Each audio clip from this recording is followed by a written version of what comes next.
All right, folks. Stats Canada announces the June inflation rate. We're going to cover everything about that. The government has started off on their July bonanza of bonuses. Did you get yours yet? The rental costs are outpacing minimum wage. We're going to drill down into that. And Housing Minister Ahmed Hussein is not doing his job. And I'm going to get into that in a moment. All this, folks, on episode 140 of the Wise Old Owl Show. Thank you very much for tuning in. Stats Canada came out with the June CPI rate, came in at 2.8%, a drop from May's 3.4%. Now, everybody seems a little bit excited about this because it's getting closer to that 2% target rate that the Bank of Canada's Tiff Macklin always references. He wants to hit that 2% target rate in order for these rate hikes to stop. And it looks like we're getting there. But when you strip out the volatile sub-indexes, the inflation rate is still hovering around 3.5% to 4%. And that is the measurement that the Bank of Canada is really looking at. That's the core measure. Is sitting at 3.5% to 4%, still not in that 2% target rate. But let's drill down into what is really going on for the month of June. Groceries still up 9.1%. It's actually a little bit higher than May when it came in at 9. Mortgage interest cost hits 30.1%, up a little bit more over May. So these two big components are still driving inflation, and I don't think the rate increases are going to let up. So we're really going to struggle, and we're going to get into this sticky number that's going to prevent us to getting to that 2% target rate that the Bank of Canada has been talking about. Now, what did the discussion around that CPI number indicate?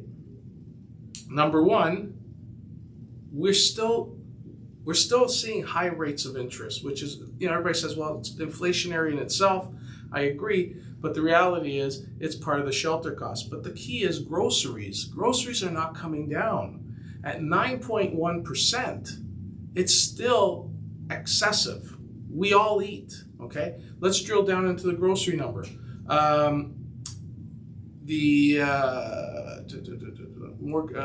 Dairy products up 7.4%, meat up 6.9%, bakery products up 12.9%, restaurant foods up 6.6%. So we're still seeing that increase on the food side. That's really causing this to be a challenge. It's going to be really, really sticky. So don't hold your breath thinking rates are going to be coming down anytime soon. The Bank of Canada did indicate that they do believe that 2% could be achieved some point mid-2025. Okay, that's almost 2 years from now before we could really see some relief on the interest rate side. So really tough to battle this inflation thing. And as we talk about inflationary issues, how many of these did you guys get in the mail? Okay, folks, it's been a bonanza of payments that the governments are doling out, okay? There's climate action incentive benefits that are going out. There's GST rebates. There's grocery rebates. There's trillium payments being paid by the province. All this cash that's being printed is creating inflation, okay? The famous economist Milton Friedman said, governments create inflation with their printing presses. They're the only ones that can print money. And this federal government is doing it in droves, folks. And this is what's causing inflation to continue to be elevated at the levels it's at. And it's going to be a far cry from when we actually see inflation hit that 2% range or target that they're talking about. I really hope it's sooner than later because we're seeing a lot of people getting beat up right now. And it's a challenge. So, we're helping a lot of folks prepare for this.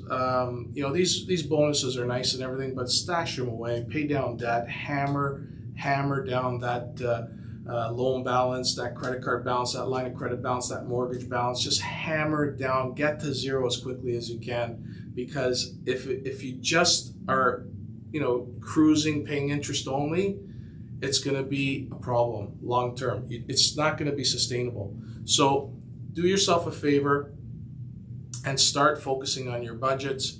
Prepare for the next 18 to 24 months at these elevated interest rates, because it's going to be critical for you to be aware of what is going on for as long as it's going to happen, so you are sitting pretty knowing that you could withstand this onslaught of high costs of borrowing and debt payments, okay? So hopefully everybody can start cutting, print up your bank statements, print up your credit card statements, see where you're spending money on, drill down on the things that you don't need. Focus only on the needs, not the wants. You'll be surprised at how much subscriptions, memberships, costs that you're spending that isn't really necessary. Personally, I looked at my family mobile phone bills. We got 5 people in the family, 5 phones. We were paying $450, $460 with Rogers, flipped over to TELUS for just under $300, savings of $160 a month, right? It's almost $2,000 a year.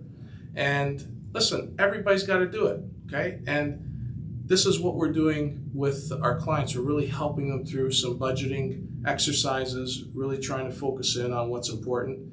And it's going to be tough out there. So we're willing to hold our clients' hands, walk them through this process, help them out, and achieve success and preparedness for what's coming. Rental costs are exceeding minimum wage in every province across this country, okay? And this is really interesting. So the Canadian Centre of Policy Alternatives has done a study, and what they do is they determine what is a rental wage.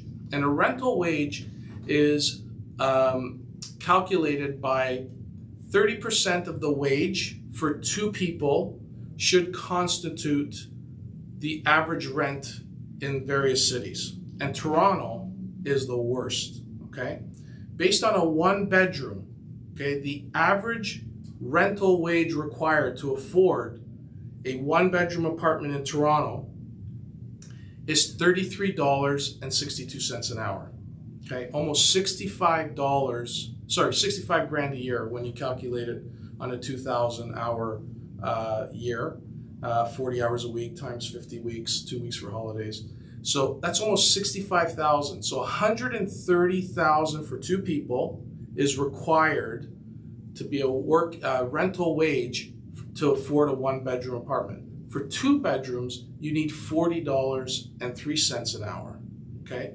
So this is absolutely crazy just to rent the place, okay? So this is getting a little bit ridiculous. And what they have attributed, one of the main reasons why this is so offside, they say it's due to the government's collective failure to build, finance, and acquire the right kind of rental housing, which is compounded by landlords who use their political influence to weaken rental market regulation, allowing them to increase rents and profit margins.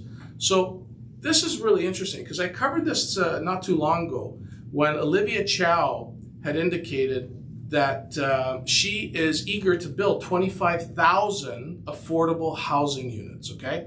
Which was just a load of bullshit, because when you drill down into her platform, 70% of those affordable type homes that she wants to build were at market rents.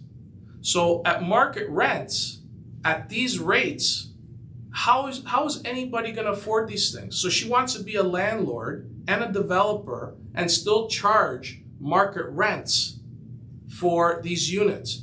20% of those units are going to be, according to her, affordable, which means 80% of market rents, which is still a ridiculous amount of money.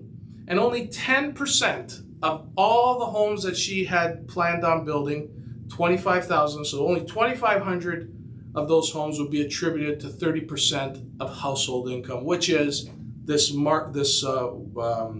rental wage that is referenced by the Canadian Centre for Policy Alternatives. So I really am starting to think that all this affordable home shit is all garbage. These governments don't give a shit about building affordable homes. It's never going to happen. And I'm going to get into my last topic, okay, which is Minister Ahmad Hussein, okay? Minister Ahmad Hussein, just last week, wrote an op-ed in the National Post, and he took a shot at the leader of the opposition for his responsibility in the lack of affordable housing.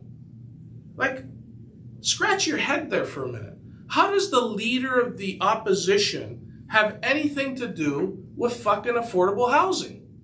This is unbelievable, okay? This guy, the housing minister, in October of 2020, came out with some type of, a rapid housing initiative. He pledged $500 million for a rapid housing initiative. And quote unquote, he said, he will initiate the construction of rapid housing in a matter of months and not years. Okay, that's a quote from a global TV press conference that he held on October 27th, 2020. Look it up. You'll see him talking about it, okay? And nothing's happened. Nothing has happened. In the Liberal budget of 2021, they pledged $4 billion for this housing accelerator fund, okay? They promised 100,000 homes would be built by 2025. Then, nothing happened, okay? Then in the budget of 2022, they relaunched it, okay, and said, we're gonna build 100,000 homes by 2027. So they postponed it for 2 years in the 2022 budget. Now, this fund has been launched. It got launched in March of 2023 to build 100,000 homes by 2033. So how the fuck do you announce a plan in 2021 to build 100,000 homes, and now it's been postponed and delivered 8 years later? Okay, 100,000 homes. CMHC just came out with a report saying that we are short 5.8 million homes across the country, okay? And in order to meet the affordability crisis, we need those number of homes, 5.8 million homes built by 2030, okay? Now, guys, I'm gonna tell you right now, this tag team of Trudeau and Hassan and this whole affordable housing plan is all bullshit. It's smoke and mirrors. It's a lot of hot air. Nothing's gonna happen. You got refugees in the streets. This is crazy. It's absolutely crazy. And for people to think that this is possibly going to happen, they're insane. They're absolutely insane. Nothing's been proven, okay? They have the odd press release saying they're gonna build 86 homes in London and Cambridge and stuff. It's not enough, folks. It's not enough. And it's becoming a challenge. So if you want to believe that affordable housing's coming, I'm telling you, don't fall for it. It's all bullshit. There's not enough homes. These guys manage the manpower coming into this country with immigration and non-permanent residents and student visa issuances. It's at a pace that we can't keep up. The infrastructure's crumbling. The healthcare system's in a mess. And, you know, I'm living through it. You know, I got a 90-year-old dad. We're trying to get, you know, personal care workers to show up. They don't show up they come sometimes, they don't come other times, they're late. It's a disaster. It's a total mess. But if you guys are gonna fall for it, I'm telling you, don't hold your breath. On that note, I wish everybody a good evening. Take care and God bless.